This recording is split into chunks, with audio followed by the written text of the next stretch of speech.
안녕하세요. 오늘은 통계를 나타내는 꽤 유용한 자료가 있어서 이런 자료를 어떻게 활용할 것인가에 대한 생각은 사람마다 천차만별인데, 기본적으로 어떻게 활용하고 어떤 식으로 예측이 가능한 것인지 그것을 한번 보겠습니다. 주택 유형별 전세 가격지수 변동률을 보고 있는데요.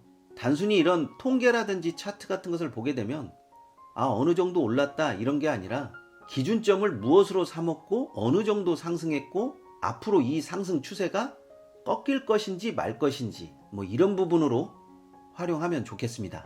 전국적으로 이 표는 2017년 11월 지수를 100으로 잡고 나머지 오르는 증감률을 변동폭으로 나타낸 것이기 때문에, 활용하실 때 그런 부분을 좀 참조하시면 왜 떨어졌는지 또 왜 올랐는지 그 부분에 대해서 생각을 해볼 필요가 있는 것 같습니다. 우선 2000년 5월 달에 아파트 지수가 급격하게 올랐는데, 이런 부분 같은 경우에는 아무래도 임대차 3법에 대한 영향이 크지 않았나 하는 생각이 들었고, 10월 달 들어서 갑작스럽게 꺾였다가 다시 오른 것은 전통적인 이사철 성수기 모멘텀에 따른 변동폭이 커졌다라고 그렇게 봐질 수 있는 것 같아요. 물론 수도권만 놓고 보게 되면 전년 동월 대비 5.4% 정도 상승했고, 특히 유형별로는 아파트가 전반적인 강세를 띨 수밖에 없었던 표로 나옵니다. 다음에도 또 보게 되면 규모별 전세가격 지수 변동률이라고 해서, 규모가 일반적으로 사람들이 많이 찾는 85제곱에서 102제곱미터 이하인 그런 아파트가 훨씬 더 상승률이 높다라는 것을 알 수가 있죠. 이런 것 같은 경우는 전년 동월 대비 어떻게 한다라기보다는 항상 추세선이 어디서부터 꺾이고 어디서부터 오르는가, 그 변동폭을 보게 되면 이러한 상황으로 해서 12월달, 1월달도 이 추세선을 이어갈 수 있냐 없냐, 그거에 대한 판단을 내릴 수가 있는 거죠. 작년에 제일 많이 이야기가 됐던 것이 전월세 거래량과 월세 비중이 높아질 것인지 낮아질 것인지 그런 비중인데, 주택 전월세 거래량과 월세 비중은 거의 대동소이합니다.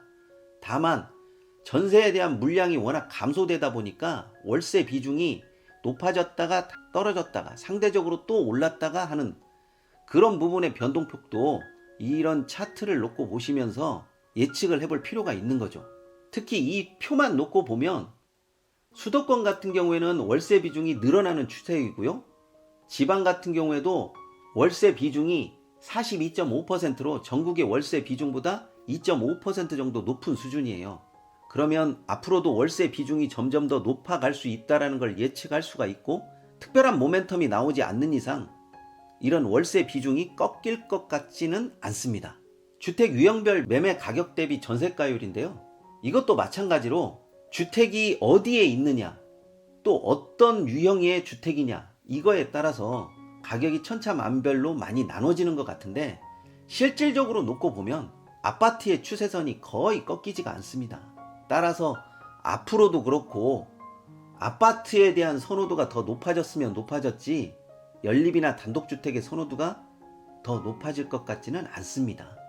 이 부분은 전반적으로 연립이나 단독에 있어서의 수요층이 점점 약해진다는 것을 의미하기 때문에, 투자용으로 단독주택은 회전이 잘 안 된다라는 그런 것들을 좀 나타낼 수 있다라고 보여집니다.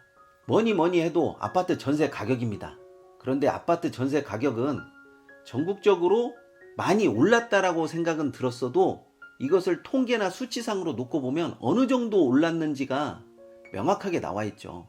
기타 지방이 많이 오른 것 같아도 사실상 지방에서는 큰 폭의 유의미한 숫자가 나타나지 않고, 어찌됐건 수도권이 전국 평균을 월등히 끌어올리는 그런 효과가 많이 나타난 것 같습니다.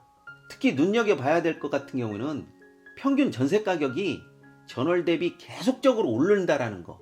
특히 서울은 평균 전세 가격이 한 평당 2천만 원 정도에 육박한다라는 것이 좀 많이 눈에 띄네요.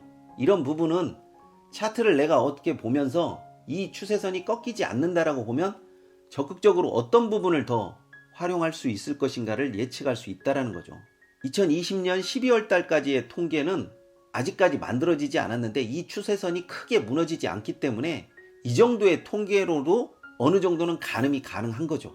월세 가격 지수 변동률을 보겠습니다.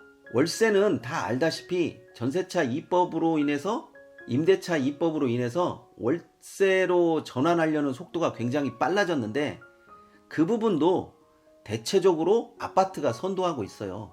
그러다 보니까 수도권에 있는 아파트는 월세 가격이 계속 오를 수밖에 없는 거고요. 지방은 물량에 따라서 다른 양상이 보여지고요. 5대 광역시 같은 경우에는 특히 어느 지역, 어느 신도시급 아파트에서 더 이런 월세 가격에 대한 상승이 두드러지게 나타난 것이 어느 정도 보입니다.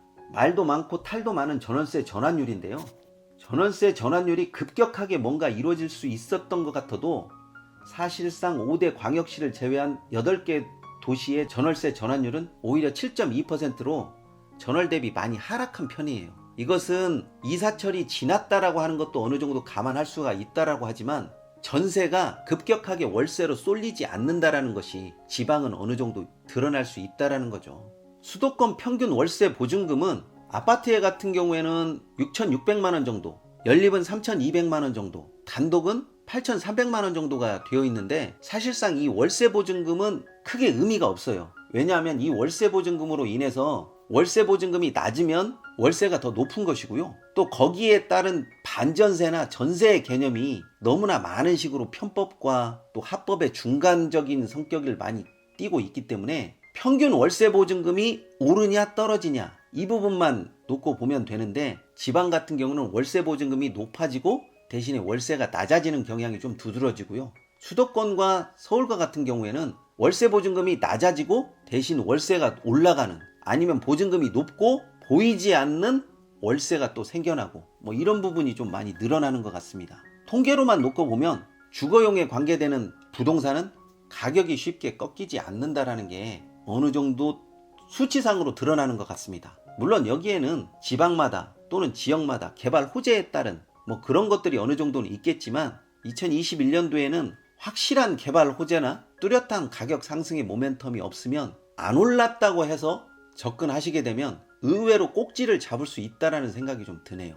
그런 부분을 좀 참조하셔서 통계를 한번 활용해 보시는 것도 좋겠다라는 생각이 듭니다. 좋아요와 구독하기는 꼭 좀 눌러주시고요. 궁금한 사항이 있으시면 언제든지 댓글 달아주십시오. 오늘은 여기까지 하겠습니다.